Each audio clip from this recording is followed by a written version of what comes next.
Bonjour, je crée cette vidéo pour mes collègues qui voudraient une introduction à OBS. Alors, on va commencer tout de suite. Premièrement, la première chose à faire, évidemment, c'est de télécharger le logiciel. Donc, on va aller chercher sur Google OBS. Voilà, il va vous apporter en premier lieu à OBS Broadcast. Vous voyez OBS Project, c'est le bon site. Et puis, on peut être assuré là, en téléchargeant. Pourquoi c'est gratuit, le logiciel? Ben, c'est gratuit parce que ça permet, par exemple, à Twitch, Facebook, etc., d'avoir des gens qui vont diffuser plus de vidéos. Alors, c'est pour ça que ces compagnies-là financent OBS pour faire le logiciel, puis plus il y a d'utilisateurs, plus eux, ils ont de clients. Alors, c'est pour ça que c'est gratuit. Alors, vous téléchargez donc sans crainte. Ensuite, on va regarder, une fois que c'est téléchargé, on va regarder le principe d'OBS. Là, il apparaît une image qui peut vous sembler bizarre. C'est que je suis allé dans le logiciel OBS et puis je le diffuse directement. Donc, c'est comme si on plaçait un miroir vis-à-vis un miroir. C'est la même chose. Fait que j'ai triché, moi, là, normalement, on n'a pas besoin de tricher quand on le fait. Fait que j'ai triché, je vais simuler que ça soit comme si on était... ça donnait le résultat du logiciel OBS pendant que je l'explique. Mais généralement, on n'explique pas OBS là, quand on le fait. On s'en sert pour expliquer d'autres pages ou faire des vidéos. Dans plein de domaines, on va se concentrer aux nôtres, là, disons SolidWorks, Illustrator, etc. Donc, on va regarder rapidement les menus.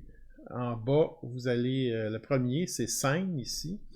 Scène, ça me permet de changer divers enregistrements. Alors, je suis passé de scène 2, qui était comme ça, à ma scène 3 pour expliquer le logiciel OBS.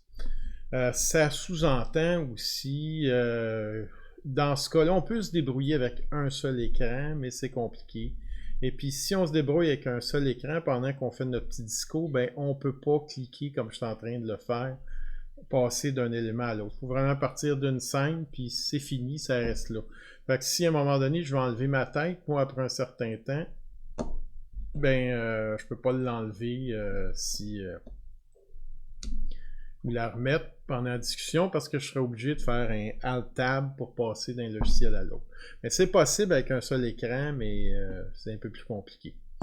Bon, donc les scènes, tout simplement, on pèse sur plus. Je le ferai pas parce que l'écran va venir complètement noir là, quand le temps de configurer l'écran. Oh, ça, je peux le faire. Donc, on nomme l'écran, tout simplement. Je vais faire annuler là, ici. Puis, ça crée une nouvelle scène.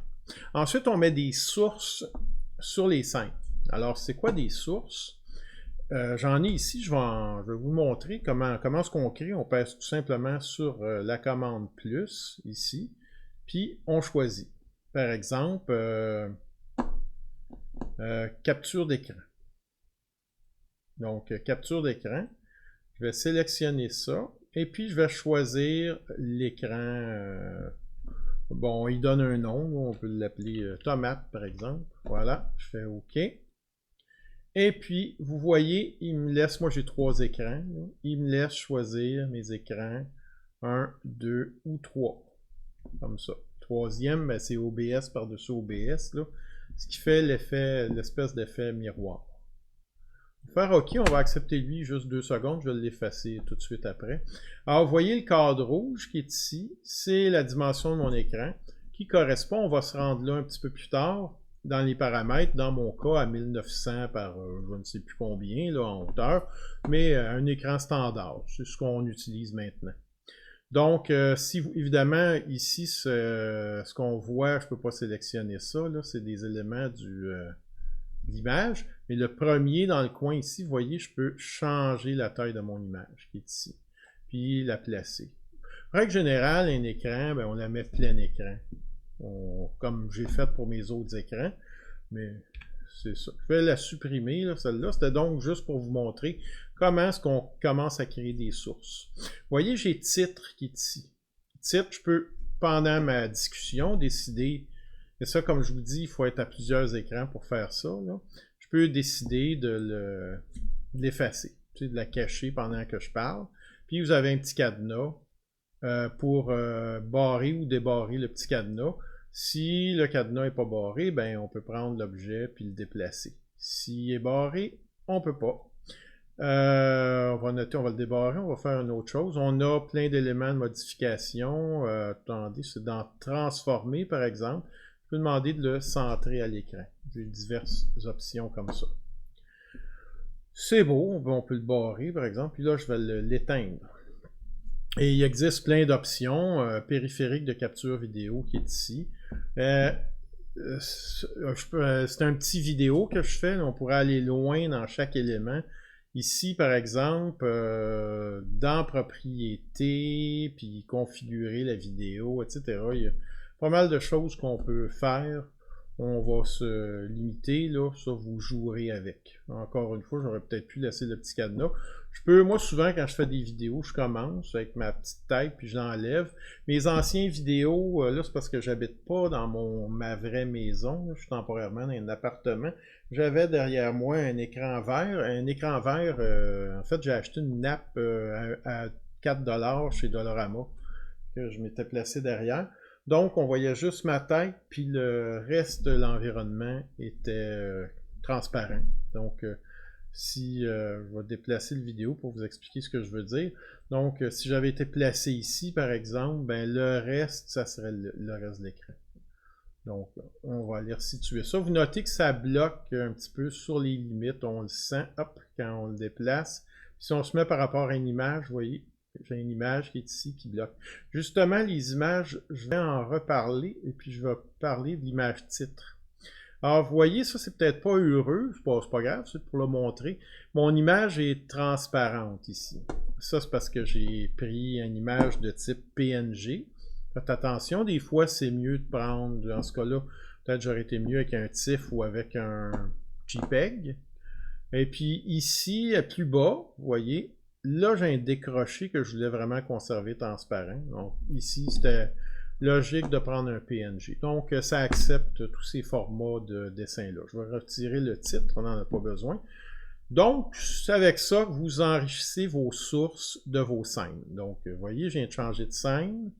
Je vais retourner à ma scène. Vous allez noter, il y a un décalage, un fondu. Regardez complètement à droite, j'ai un fondu. Une seconde, là, entre les deux, 1000 millisecondes. C'est ça, c'est pas obligé. On aurait pu le mettre à 0. Qu'est-ce qui arrive si je le mets à 0? Ah, ça a l'air que le plus petit, c'est 1000. Mais attendez. Ou il n'accepte pas les... Je vais le réduire. 2 millisecondes. Ah ben là, 2, c'est le minimum. Là, on va essayer. Vous voyez, je passe de 1 à l'autre directement. Je vais le remettre à 1 seconde. C'est ce que je préfère. Attendez, 900, ben 1002. 1002, c'est bon. Donc, ça, c'est le passage d'une scène à l'autre. On enrichit nos scènes avec les sources.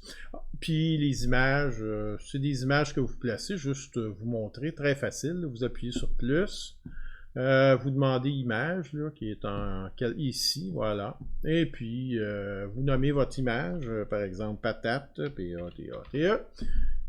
Vous ajoutez votre image, et puis vous parcourez, puis vous allez la chercher. Ah, disons que ma tête, c'était la patate. Voilà, on va faire OK. Vous pouvez redimensionner l'image facilement. On va la placer. Et puis, notez, je suis par-dessus les éléments ici. Et puis, si je descends, je vais remettre titre affiché. Vous voyez, je suis devant titre. Je vais juste prendre le titre de mon image que j'ai appelé patate. Je le mets sous titre. Je suis rendu en dessous du titre. Qu'on voit par transparence, ce qui n'est pas le cas de mon autre image. Elle est complètement opaque. Si je continue à descendre en dessous d'image ici, voilà, je suis sur la barre titre. Mais j'en ai pas besoin. Si on veut le supprimer, on appuie sur supprimer tout simplement. Comme ça. Alors, on va avancer. On va arriver au mélangeur audio. Vous avez audio de bureau, puis micro. Là, pour audio de bureau, j'avais un micro, je vais vous parler d'audio de bureau. Vous ne me voyez pas le faire là, sur mon écran, mais je vais couper le son de mon haut-parleur. Je vais le couper complètement. C'est fait. Et puis, j'allume ici une application YouTube, une image YouTube. Je vais enlever le titre là, définitivement.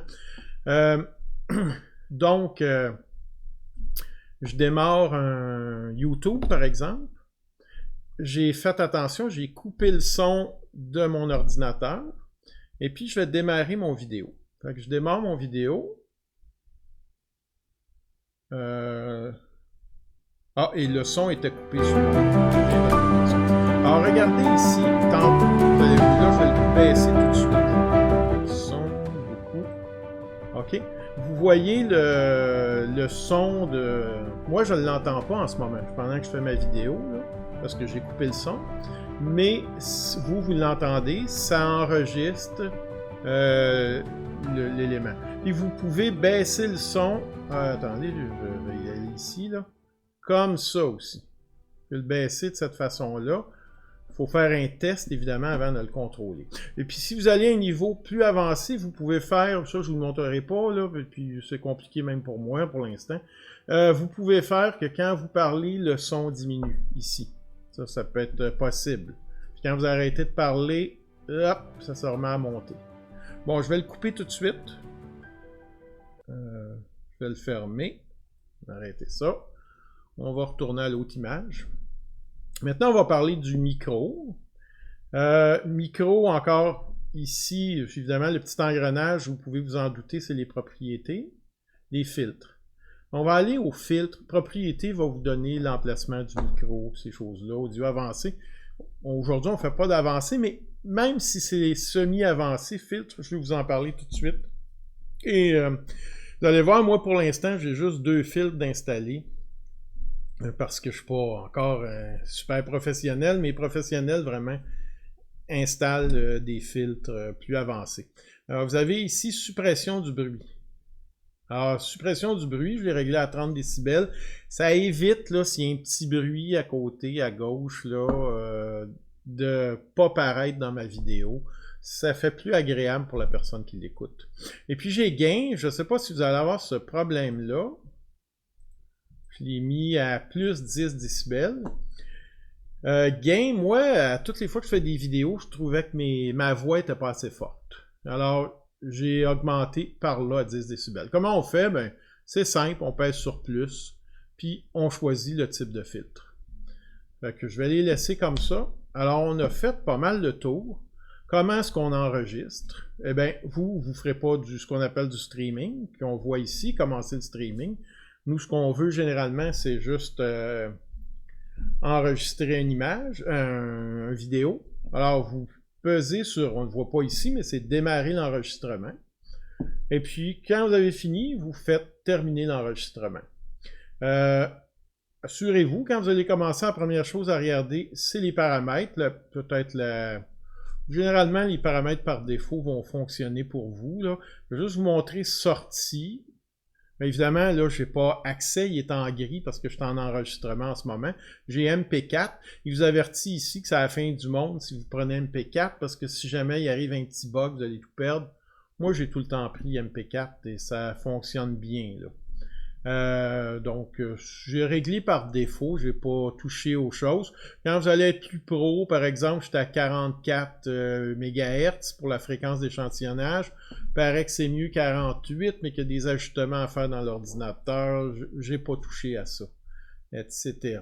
Donc, possiblement, là, ça c'est nos paramètres. C'est ici, en passant dans sortie, que vous allez donner le chemin, on le voit, il est ici, là.